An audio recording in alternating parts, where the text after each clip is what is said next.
Hey, I'm gonna have to find those posters. I might have them on a computer, but I'll send those to you later. But as far as reading comprehension, just in general, without me knowing exactly the area of weakness, when students are learning to comprehend what they are reading, there should be several things going on as they are reading.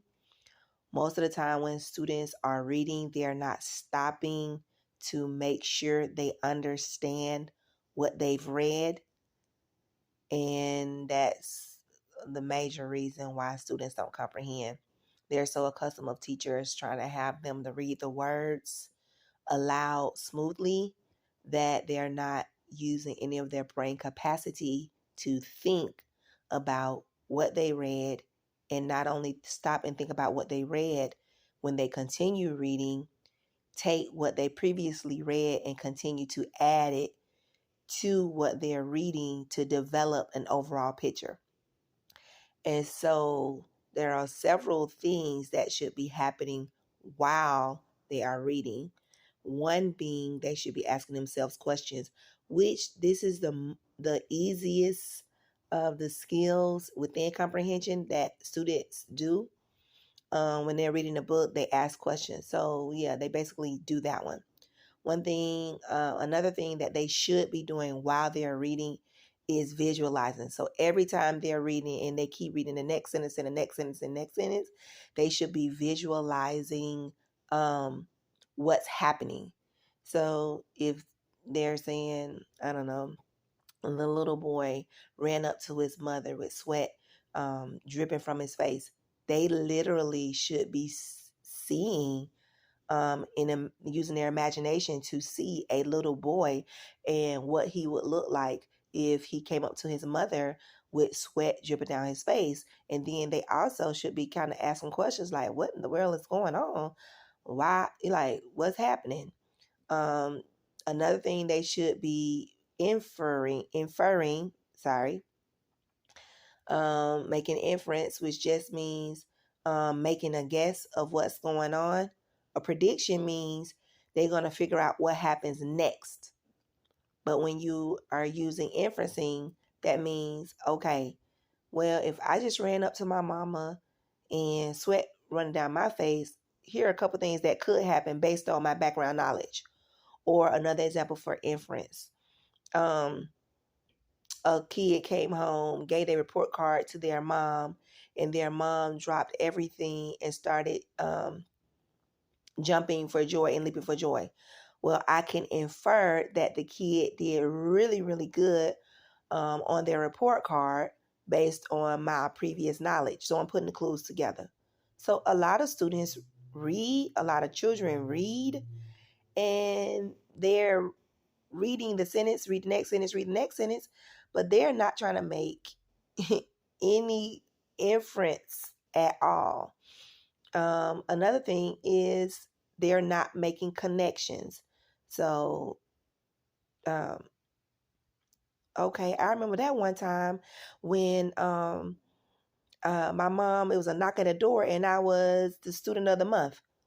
And so I know that when I'm reading this book and a mom leaped for joy, I know that something good happened. It was something very exceptional that happened. So maybe they weren't used to getting good grades, and maybe they just did something extremely spectacular. So that's another reason why students' comprehension isn't as tight as it could be, because they aren't making connections. Um, and like I said, it's about 8 things that they should be doing. 8 seems like a lot, but they are all things that you do unconsciously when you read. I'll try and send you, give me an email and I'll send you those posters. But what I like about the posters is they give the 8, and I can't think of the 8 right off the top of my head. They give the 8 categories of what you should be doing while you're reading. So asking questions, visualize, making connections, inference, let's see, synthesize, determine importance, evaluate, and I cannot think. I knew I was going to do that. I can't think of the other one, but it's 8. And then not only do they have questions on the top of the poster, the word questions, they give a couple of questions. What if, so that when the student is reading, they pause, they can look at the question poster, and then they can ask a question pertaining to the section they're reading. They read a little bit more, they look at the inference, and it gives them a little starter sentence for the inference, and it helps them create an inference. They read a couple more sentences or paragraphs, depending on the book, or pages, depending on the level. They can stop and they can look at the poster that says visualize, and it gives them a couple of starters. I can imagine they read a couple more pages, paragraphs, or sentences, depending on the level. They look at the one that says connections. So once he or she, if anybody else sees this video, learns how to use their, here's a fancy word, metacognition, which is just thinking. Like you reading, but are you thinking while you're reading? Are you thinking about what you're reading? Then the comprehension is really going to add clarity, and not the comprehension is going to add clarity. I'm sorry. And I'm not going to edit this video. I'm just flowing with it. Now what you're reading is going to be clearer, and you will now understand what you're reading. So, the last thing that I want to add outside of those 8 is vocabulary. Sometimes a lot of students are reading and they are making inference, but they're making inference because they don't feel like looking that word up. So they're just going to try and guess what that word means. And sometimes they're really good with their inferencing, but sometimes you might have a word in there and you might guess it to mean one thing and it means something totally different. And now that just threw off your whole understanding of what you just read. We know that some words have different meanings. And so let's just use the word bank, because we know that the bank could be the side of a river, the dirt where you can stand and fish off the bank, or it can be a building institution that holds your money.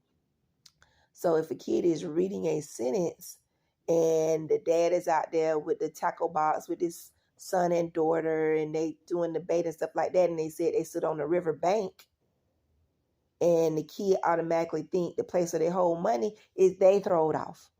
They just throw it off. And so in addition to those 8 things, if students do not stop at that vocabulary word that they have no idea what it means, and ask Siri or Alexa or Google or somebody what that word means, that too can just wreck the comprehension. So here's what I used to do when I was in the classroom with my personal students. They, of course, had a copy of all 8 different categories or components of comprehension. I would make them get a comprehension book, and they would open a comprehension book and they would draw a big rectangle that went across both sides of the pages. So one big rectangle. So like this says, say this is one page over here, and then this another page over here. And yes, I'm in the bed, I'm not getting up. And they take their pencil and they'll draw a line from one side all the way to the other side, and just do a rectangle so that it's on both sides of the composition book. Now, of course, we used the ruler and we made sure that there was a 1-inch border, but that's neither here nor there. Inside that rectangle is where they would make their comments. So like I said, depending on what reading level they were on, if they're reading chapter books, if they're reading, little thin books, that will determine when they would stop and write. So let's just say they were reading just a small chapter book and they read 2 or 3 pages. they will have to stop after the second page, look at one of the components of the metacognition. If they chose visualize, then they would write something using the beginning starter from the visualize poster, and then make it make sense within something within the 2 pages. So if they decided to visualize that paragraph with the boy who ran up to his mother with the beads of sweat dropping down his face, then they could put I can imagine seeing da da da da da, but it had to make sense. If they chose to use connect for that same paragraph, they might say, that reminds me of the time. Now, they just can't say that reminds me of the time I was hot because it was 105 degrees. It's not deep enough. So they might say, that reminds me of the time I was outside playing all day long, and then a dog started chasing me. I ran to my mom because I was so scared. Like, it has to go deeper when you're using those starters. And then they will continue reading through that chapter. But by the end of the chapter, they would need to have selected at least one stem from all 8 components of the metacognition. Then they would go to the next chapter. They would do the same thing, but they would have to pick a different starter. But they would have to use all 8. And so in essence, I was training them to stop, think, and implement an understanding from 8 different perspectives. And that is what sealed the deal for their comprehension. If there was any vocabulary words in there, then they also could write that vocabulary word down and then write the meaning, or to make sure that it was the right definition for what they were talking about. And then on the outside border, they would write the title of the book or the chapter if it was a chapter book. And then at the end, they were able to decorate around the border something meaningful that related to the chapter. But of course, you didn't decorate until you were done with your work. For those students who got really, really good at doing that, then I will allow them to have TV homework, which this really motivated the other students to do their work, because then I would allow them to go home, watch an appropriate TV, 30-minute TV show. They would have their composition book and pencil to the table or floor wherever they watch TV from, and then during that commercial break, they would do the same thing. Choose something from one of the 8 components of metacognition and write until they were able to now look at TV, not just for entertainment, but also for education. So hopefully this helps. Just make sure that he stops, or if somebody else is watching this video, she stops. You gotta read and stop and think. Read some more, stop and think. Break it down, baby stages, vocabulary. Write down the vocabulary word. Or if you don't want to write it down, at least ask Siri or somebody and then keep reading. If you don't want to have your child stop and write it down, then they need to stop, look at one of the components from metacognition, choose a sentence starter from that poster, and then think through it and make it make sense for what they're reading. All right. That's all. Bye.